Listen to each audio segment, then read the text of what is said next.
Today we're going to talk about how to rig metal jigging spoons, because there's an awful lot of confusion over this, a lot of different ways to do it. How do you know which to do and how do you know when?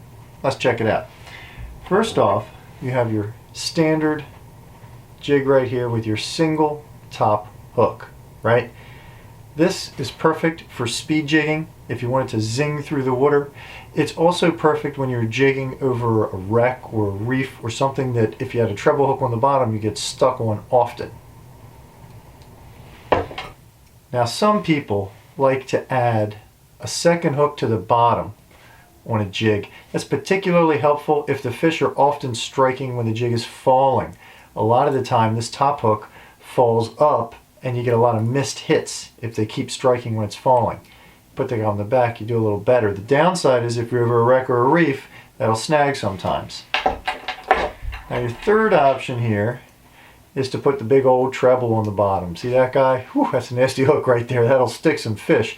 But if you're over any kind of rough bottom, any kind of structure, that will often get snagged. If you're over a wreck, you're going to lose an awful lot of jigs with that treble hook on the bottom right there. But in open water, no snags. If a fish strikes this on the fall, it's almost always going to get a hook in its mouth.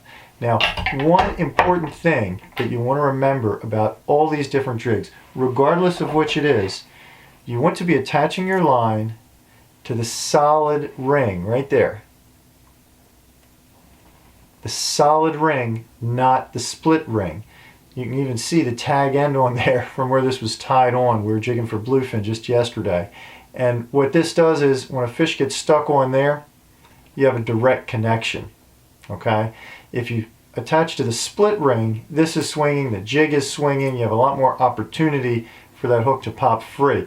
If the fish grabs a bottom hook, of course you're not going to have that direct connection, but you know, you can't have it both ways. Alright? I hope that helps. Next time you go out jigging, you catch them up.